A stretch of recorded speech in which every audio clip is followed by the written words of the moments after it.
자, 11강으로 들어가도록 하겠습니다. 자, 허프 이론에 대한 계산 문제를 풀죠. 그 입지 파트는 거의 계산이에요.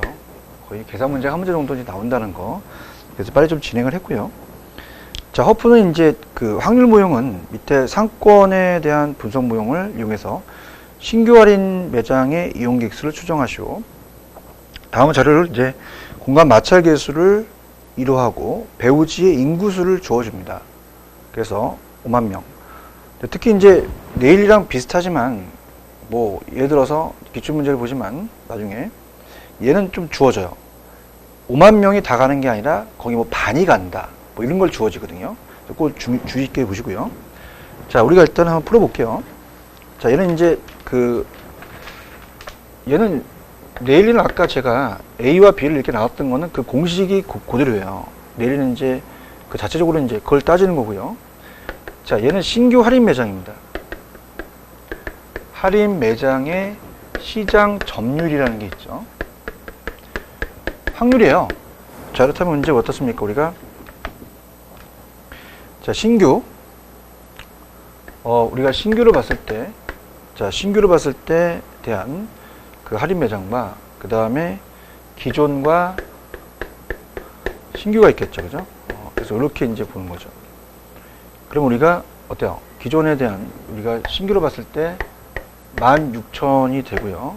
20의 제곱이 되고, 자, 이것도 이제 16,000에 20의 제곱이 되고, 기존은 이제 1000에 100 제곱이 되겠죠. 그래서 이제 어떻습니까? 자, 우리가 풀어본다면, 자, 지금, 16,000을 나누기, 어때요? 그 20의 제곱이 400이잖아요. 400을 나누게 되면 40이 나옵니다. 얘도 40이고 얘도 40이면, 자, 이건 쉽잖아요. 1000에서 100을 나누니까 10이죠.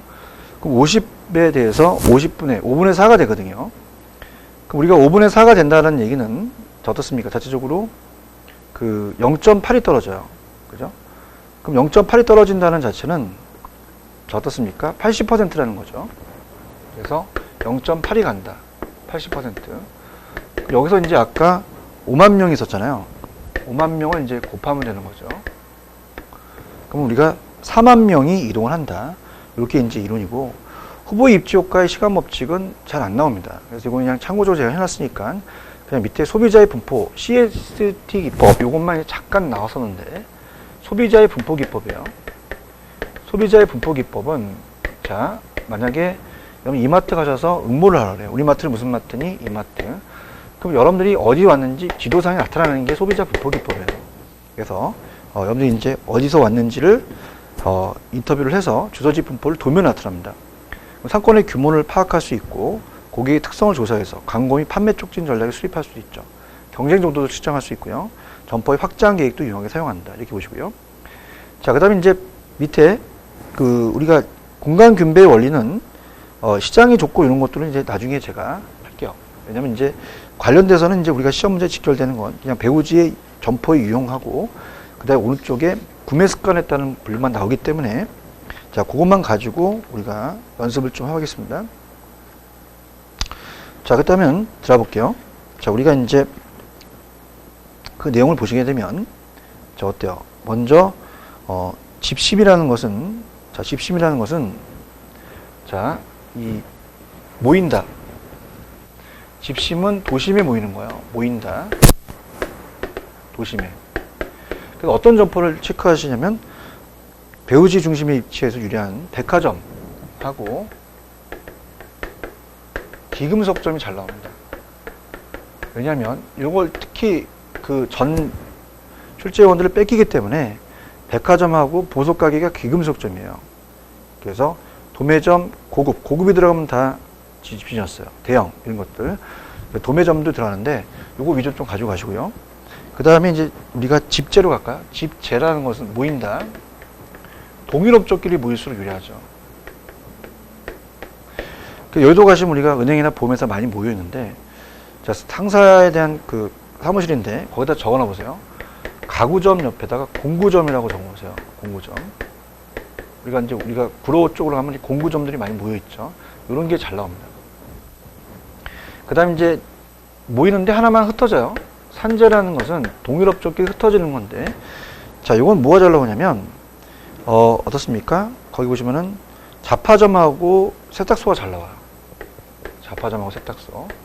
자파점은 모여 있으면 안 되죠. 흩어져야 되고, 세탁소도 모여 있으면은 옆집 생기면 막 다리미하다가 다리미질 한다고 나가죠. 무기가 있습니다.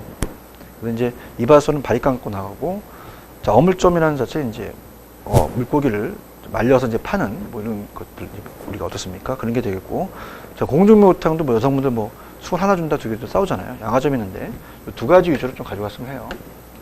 그다음 이제 국부적 집중성은 국부적으로 국지적이라는 뜻이에요. 집중성. 그래서 우리가 모여 있는 곳이다. 그래서 어떻습니까? 동업종끼리 모이는데 국부적으로 그 위치에 모입니다. 자, 그래서 농기구점은 농촌에 있어야 되고요. 자, 어구점은 어촌에 있어야 되겠죠. 이렇게 석재점이나 종묘점 이런 것들이 이제 우리가 볼 수가 있고요. 그 다음에 이제 구매 습관에 따른 분류는, 자, 그래서 다 모이는데 하나만 흩어지죠. 산재성이 나올 가능성이 있어요. 자, 도심에 모이고요. 같은 업종끼리 모이고 국부적으로 모인다. 자, 이렇게 보시고, 자, 판서하는 거는 나오기 때문에 그렇습니다. 꼭 체크를 하시고요. 자, 그 다음에 이제 선매품이라는 것은, 선매품은 이 선자가 고를 선자예요. 선매품점. 그래서 얘는 비교하면서 구매한다는 단어가 나오면 예 찍으셔야 됩니다. 그 다음에 전무품은, 자, 생활필수품은 이제 편의품이라는 자체는 가까이 있어야 되고 구매 결정이 신속하고 접근성이 중요한데, 그러니까 전무품은 우리가 구매에 대한 전무품점은 구매에 대한 시간과 비용을 아끼지 않습니다. 시간과 비용을 아끼지 않는다. 그래서 요거는 이제 전무품을 찍어야 된다. 그렇게 없는 우리가 보시면 돼요. 그래서 그렇게 정리를 해 두시면 될 것 같습니다. 그래서 이제 전문하고 선매를 바꿔서 냈거든요. 선자가 비교 선자, 우리가 고를 선자니까 비교해서 구매는 선매 찍고, 구매 노력과 비용을 크게 아끼지 않는 것은 전문품 찍으시면 됩니다. 그래서 이제 명품 같은 거니까 이 주로 가격 수준이 높고 이 구매 빈도가 낮죠. 그래서 자주 사는 건 아닙니다. 자, 고전적 상점 분포 이론은 크리스탈러 이론이 유사한 점포끼리 모여서 점포를 입점한다는 자체를 간과했어요. 딱 한 번 나왔는데, 자, 크리스탈러의 중심지 이론은 이제 그 밑에 나온 내용들은 여러분이 그냥 바뀔게요. 특히 이제 여기서 이제 핵심 포인트는 뭐냐면, 밑에 장기 균형 조건의 구매 빈도와 상권의 규모입니다. 이것만 좀 밑줄 쳐보세요. 자, 우리가 구매 빈도와 상권의 규모는 반비례 관계예요. 자, 그래서 대형 마트가 있고요. 대형 마트가 있고 구멍가게가 있습니다. 그럼 대형 마트와 구멍가게 봤을 때, 자, 대형 마트는 자주 안 가죠. 근데 구멍가게 자주 갑니다. 근데 대형 마트는 규모는 크죠. 근데 구멍가게는 규모는 작다. 그래서 대형 마트는 어떻게 돼요? 규모가 큰 거는 오히려 구매 빈도가 낮다. 그래서 점포 밀도는 감소되고 크니까. 그 다음에 구매 빈도가 높은 것은 점포들이 밀도가 높기 때문에 여러 가지 상점들이 있죠. 그래서 상권의 규모는 감소된다. 그 정도만 보세요. 뭐 나와 있는 세부적인 내용은 제가 나중에 뭐 예전에 이제 문제가 나왔다면 그때 가서 풀어드리려고 하고요. 그 다음에 이제 근린상가와 지역상가라는 자체를 크리스탈러는 얘기를 해요. 그래서 크리스탈러는 고정적 상점 분포 이론을 얘기한 거는 옛날에는 굉장히 단순했습니다. 자, 우리가 가까이 있으면은 근린상가고 멀리 있으면 지역상가라는 겁니다. 가까이 있으면 어떻습니까? 우리가 그 야채 가게 같은 거 판매하죠. 그래서 구매 빈도가 높고 보관 비용이 높은 신선품이 높은 근린상가고, 철문점은 떨어져 있어요. 지역상가는 구매 빈도는 낮고 보관하기 쉬운 준내구재 같은 걸 판매하는 거죠.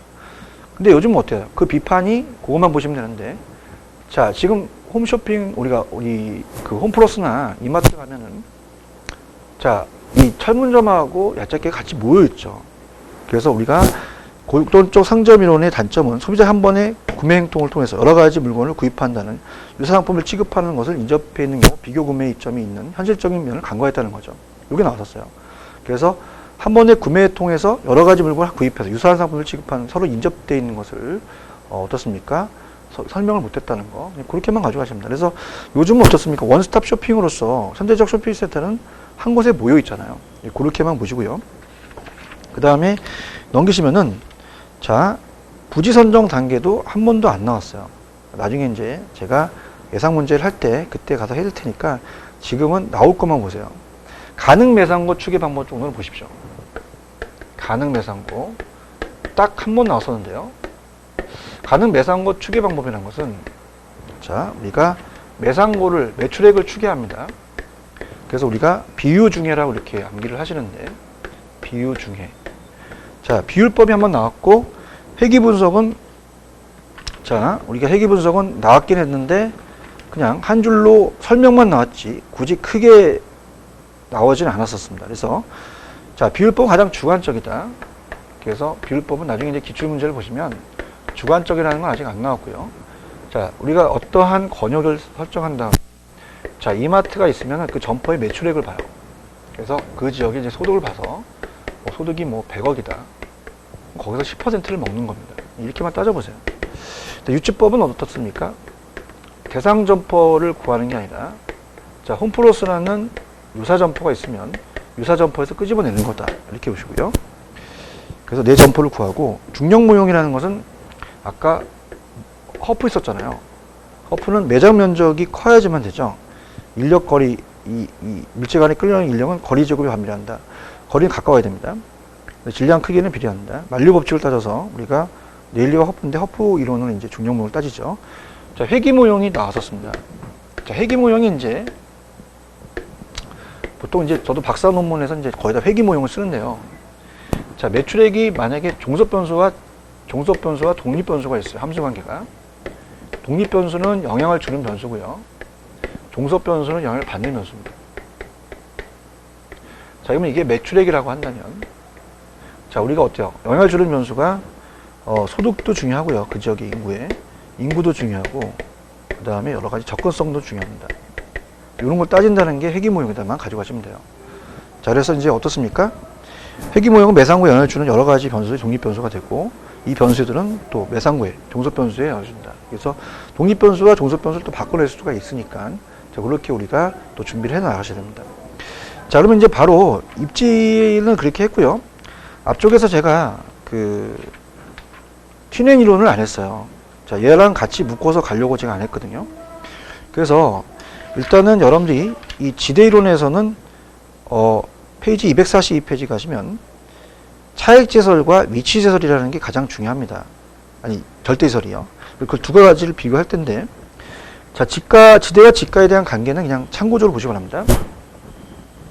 자, 우리가 한번 딱 출제가 됐었는데, 지대라는 건 토지의 임대료가 되고요. 자, 지가라는 토지의 가격이에요.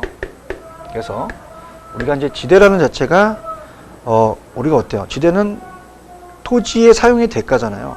그래서 유량 개념입니다. 일정 기간이니까 유량이고, 지가라는 자체는 어떻게 했습니까? 우리가 일정 시점에 토지를 화폐로 교환한 대가니까 절약 개념이다. 그래서 지대 수입이 유량이라는 게 한번 나왔거든요. 그러면 미래를 현재 가치로 해서 이자율이라는 것이 할인율이에요. 깡률이죠. 그래서 할인율과는 지가는 반비례 관계입니다. 영동은 땅값이 비싸니까 임대료도 높고요. 할인율이 크면 지가가 떨어지거든요. 그래서 이런 것들이 이제 반비례한다는 거. 좀 어렵지만 나중에 이제 제가 어떻습니까? 구체적으로 나중에 내용이 나오면 그때 구체적으로 다루도록 하고요. 자, 그 다음에 이제 이 내용이 고전압파와 신고전압파가 있어요. 자, 그래서 이 고전압파와 신고전압파를 이제 우리가 예전에 기본서가 있었기 때문에, 자, 여기서 이제 우리한테 그냥 요약식으로 이제 가도록 하겠습니다. 자, 고전압파가 신고전압파가 있다. 자, 그럼 지대이론이 된다면, 자, 고전압파와 신고전압파를 봤을 때, 자, 고전압파는 지대를 잉여로 봤죠. 제가 왜 고잉이라고 얘기했잖아요. 불로소로 봤어요. 그래서 어떻습니까? 토지는 자연적 특성에 의해서 토지와 자본은 생산 요소가 구분해야 된다. 구분을 명백히 했죠. 그래서 어떻습니까? 생산 요소를 다 구분합니다. 토지는 특별한 대우니까 토지 자체에서 얻는 잉여다. 토지와 자본을 구별했습니다. 구분했고요. 그 다음에 우리가 항상 생산물 가격이 지대에 영향을 준다는 거죠. 생산물 가격이 높으니까 지대가 높더라. 그래서 생산물 가격은 그냥 생가 이렇게 하겠습니다. 그래서 이렇게 얘기했고요. 아니다. 신고전압파는 비용으로 받습니다. 자, 어떻게 이게 잉여냐. 농지가 택지로 바뀌면 인문적 특성에 의해서 계량 비용이 들어간다면 건설회사가 분양가를 올리지 않니. 지대가 높기 때문에 생산물 가격이 높다. 생가가. 그래서 생산물 가격 안에 지대 항상 생산 요소다 보니까 하나의 비용이지 어떻게 잉여니. 고잉, 신비 이렇게 했죠. 얘는 구별할 필요가 없다는 얘기입니다. 그렇게 해서 우리가 정리를 했고요. 그 다음에 이제 잘 나오는 게 리카도와 절대지설이에요. 자, 이건 이제 제가 요약을 한 걸 보고 그 다음에 이제 여러분한테 뒤에 또 말씀을 드릴 거예요. 자, 241페이지입니다. 자, 그러면 차액지설과 마르크스의 절대지설이라는 게 있어요. 자, 그렇다면은 자, 여러분들은 어떻습니까? 자체적으로 그 차액과 절대죠.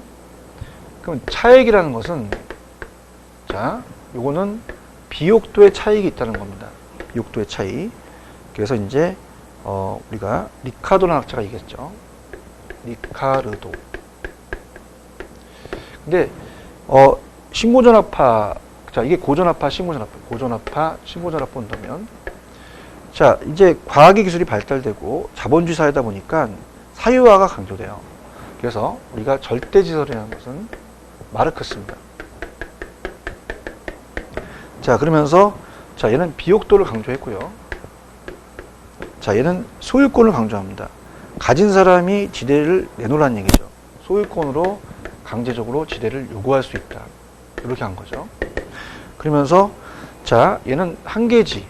한계지는 최열등지라고 하고 한계지는 지대가 제로입니다. 지대가 제로. 발생하지 않죠.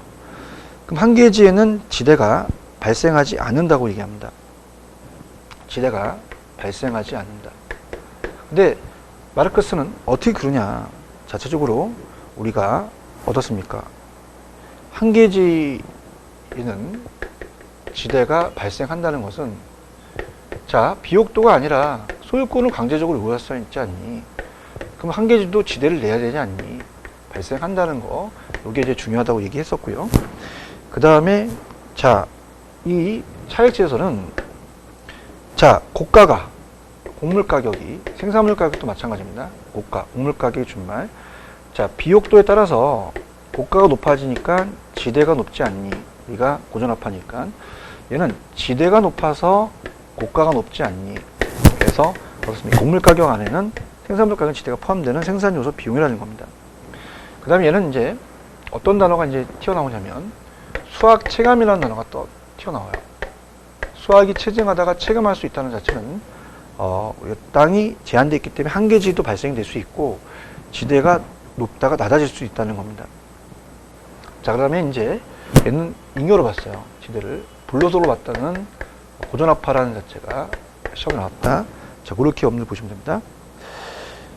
자, 그래서 우리가 차액설 리카도는 비옥도, 수학 체감 법칙, 지대는 불로소득 잉여, 한계지는 지대가 제로, 곡물 가격이 지대를 결정한다. 근데 절대 마르크스는 소유권을 요구하죠. 지대는 비용, 생산비고요. 한계 지대가 존재한다. 지대가 곡물 가격을 결정한다. 자, 그래서 이렇게 해보세요. 좀 편법으로. 비옥도 들어가는 애는 리카도밖에 없거든요. 그럼 비옥도니까 차액에 따라서 틀리다는 얘기입니다. 한계지는 지대가 발생하지 않는다. 비옥도가 높으니까 지대가 높는다. 자, 마르크스는 어떻게 됩니까? 제가 소피 마르소 이렇게 얘기했죠. 옛날에 영화 배우 중에서. 소유권 나오면 마르크스입니다. 토지와의 사유화를 강조한 거죠. 이런 단어. 강제적으로 요구하니까 앱솔루트, 절대라는 거죠. 한계를 지대가 발생한다. 지대가 높아서 곡물 가격이 높다. 이렇게 해서 정리를 하시면 됩니다. 가장 키예요. 파레토는요, 우리 시험 문제 경제지대만 나왔지 안 나왔었어요. 이거는 제가 나중에 좀 아껴놨다가 문제집에서 예상 문제를 좀 풀어보도록 하고요.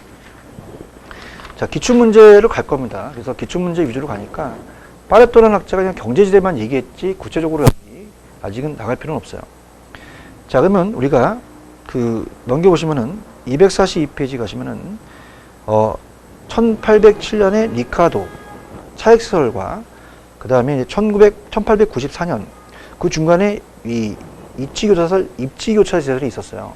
신인학자를 얘기를 할 텐데, 자, 일단은 풀어봅시다. 우리가 차익선이라는 것은, 자, 지대가 발생한 원인은 비옥도 있다. 희소성, 부중성 때문에 수학 체계 법칙이고요.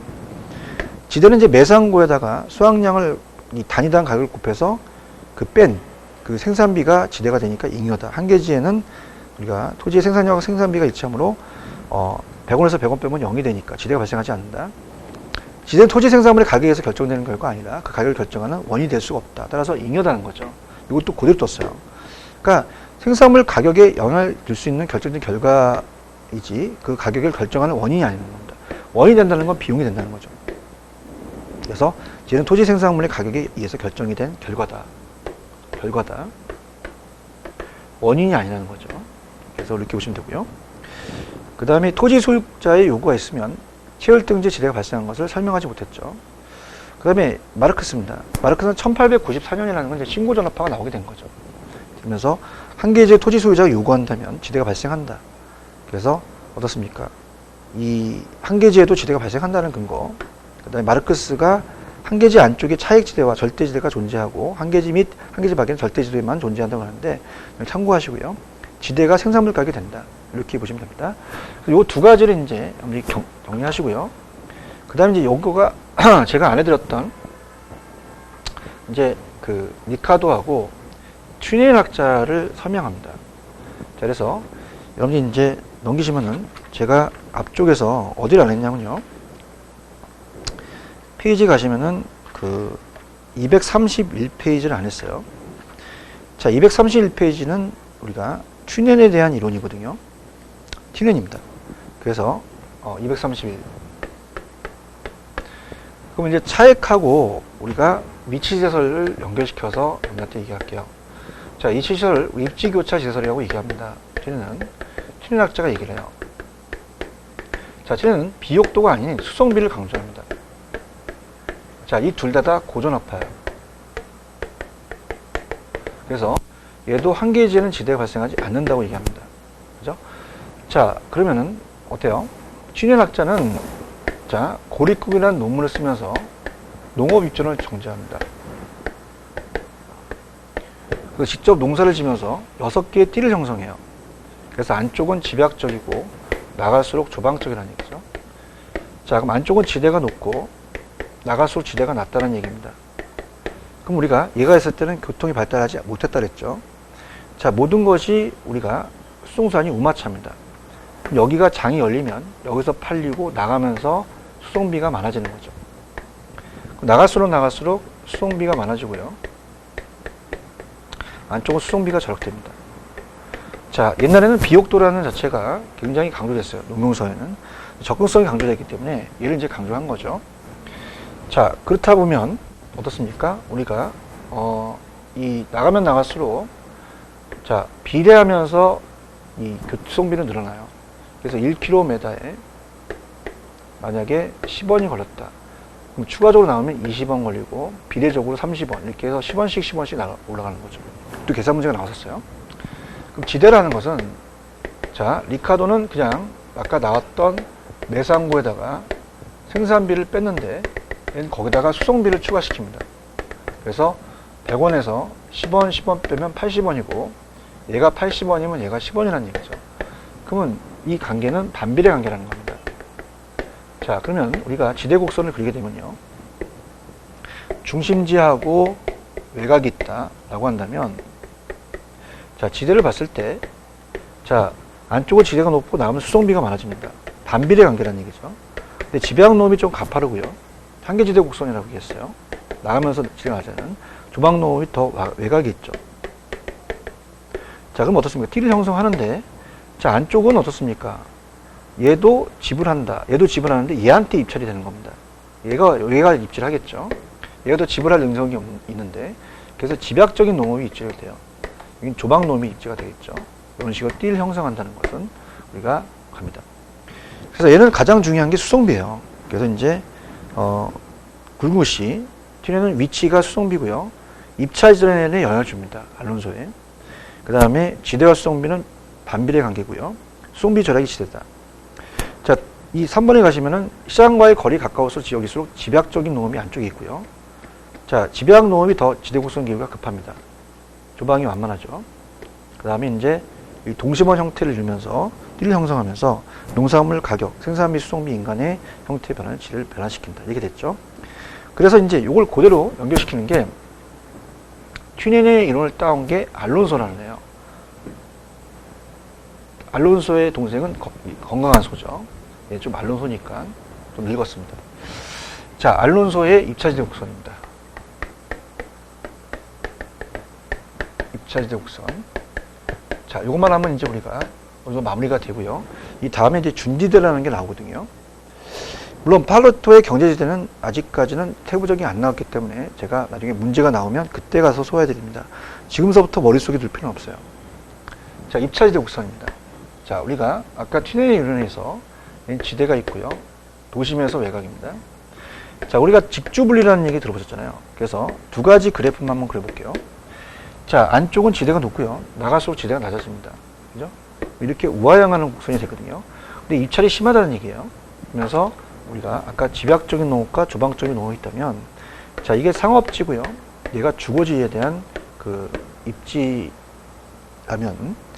자, 안쪽이 우리가 보통 여러분들이 그 용적률을 배우셨을 때 상업지가 더 용적률이 높잖아요.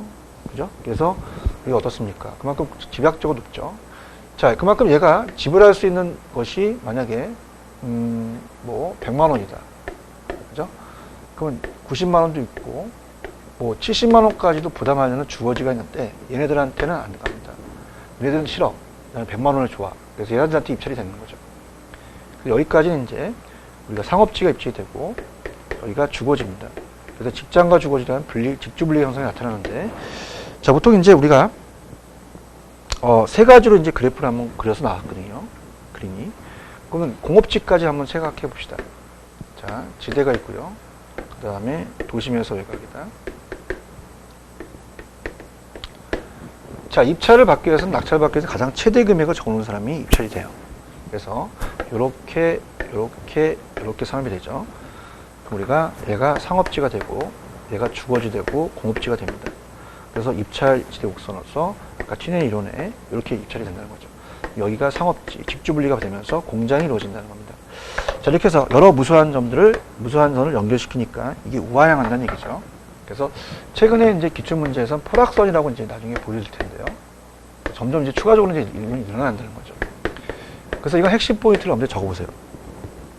자, 이거는 지대 지불 능력이 지대 지불 능력 의사가 최대됩니다. 그래서 항상 최소가 나오면 안 돼요. 그래서 얘는 최대의 순형가라고 나왔거든요. 최소가 나오면 절대 안 된다. 자, 그 다음에 이제 자기 이윤을 포기하기 때문에 정사이윤이 아니라 초과이윤이 제로입니다. 초과이윤이 제로라는 거. 그래서 보시고요. 자, 그 다음에 이제 우리가 이때 이제 기울기라는 게 나오는데 항해지대 곡선의 기울기. 자, 보통 이제 우리가 교사라고 제가 외우라고 하거든요. 한계 교통비와 한계 토지에 대한 사용량입니다. 이용량. 그래서 운송비와 수송비로 나올 수 있고 이용량으로 나올 수 있는데요. 자, 들어볼게요. 자, 얘는 자 2번 도심에서 가까울수록 많은 지대를 얻고 여기서 지대는 기업자의 정상이윤과 특히 생산비를 지불한 남은 이익입니다. 그 다음에 2번에 가시면 세 번째 항상 최대가 나와야 되고 4번에도 최대 금액 초과인 재료죠. 자, 넘기시면은 자, 어떻습니까? 항상 최고 가격이 나와야 되고요. 자, 생산요소의 대체 관계가 일어날 경우 생산요소의 대체성이라는 그 그래프는 나중에 우하향한다는 게 배우실 텐데 여기서는 어떻습니까? 그냥 원점을 향해서 우하향하는 곡선이 된다는 거죠. 그래서 제 배가 예전엔 좀 심각했죠. 그래서 11월달 때는 그러면 그때 배가 원점을 향해서 볼록하죠. 자, 기울기는 제가 교사 이렇게 요시를 했어요. 그래서 교통비가 올라가고 사용량이 내려갑니다. 그래서 교통비가 일정한다면 토지 사용량을 봤을 때 안쪽은 줄이니까 어떻습니까? 기울기가 크겠고 나갈수록 기울기가 작아지겠죠. 밑에가 크니까. 그래서 그런 식으로 이제 본다면 교사 이렇게 해서 암기를 하시기 바랍니다. 자, 그래서 그렇게 됐고요. 자, 그래서 우리가 아까 넘어온 게 이 정도면 이제 여러분들이 제가 왜 그걸 지금 하려고 하는지 아실 겁니다. 자, 그러면 우리가 그 페이지 가시면은 어때요? 지금 페이지 242페이지로 가시면 물론 파레토 지대도 약간 설명을 하겠지만 준지에서부터는 12강서부터 시작을 하겠습니다. 자, 좀만 쉬었다 가시죠.